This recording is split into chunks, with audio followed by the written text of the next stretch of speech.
For this example, we have the rate constants for the decomposition of dinitrogen pentoxide are 3.7 times 10 to the negative fifth at 25 degrees and 1.7 times 10 to the negative third at 55 degrees.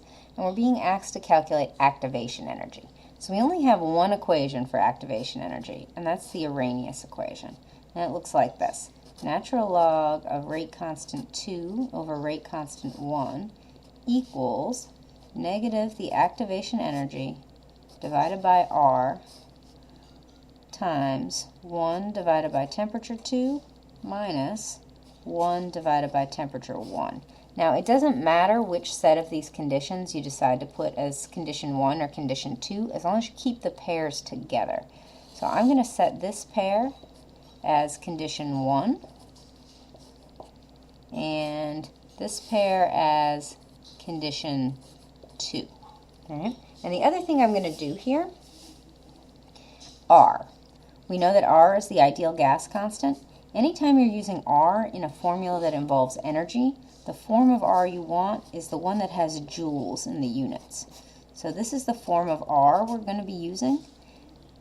8.314 joules per mole times Kelvin. Because it has Kelvin down there, I'm going to convert these two temperatures into Kelvin temperatures. So 25 plus 273 gives me 98 Kelvin, and 55 plus 273 gives me 328 Kelvin. All right? And so then it's just a question of plugging these in. All right? We have natural log of K2, and we said condition 2 was this one, so K2 is going to be 1.7 times 10 to the negative third divided by the K from condition 1. That's 3.7 times 10 to the negative fifth. That's negative 1. Equals negative, activation energy is what we're trying to find, R 8.314 joules per mole times Kelvin. And temperature 2, we said this was condition 2, so temperature 2 is going to be 328 Kelvin minus 298 Kelvin. Okay? So then when I do the math on this, when I do the math here, I got natural log of 45.9. And when I do the math on this inside the parentheses, I got negative 3.7 times 10 to the negative fourth. But then I divided that by my R here. And remember, there's another negative sign here. So two negatives make a positive.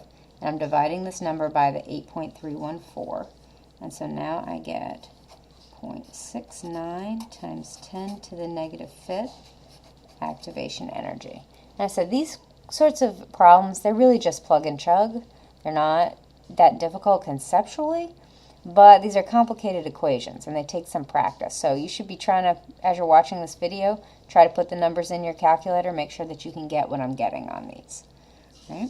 And so then I did the math, took the natural log here and divided both sides by the 6.39 times 10 to the negative fifth, and I got an activation energy 10.4000. Right? And the units on this are joules per mole. So the Kelvin here is going to cancel out with the kelvins from here. The units here is 1 over Kelvin.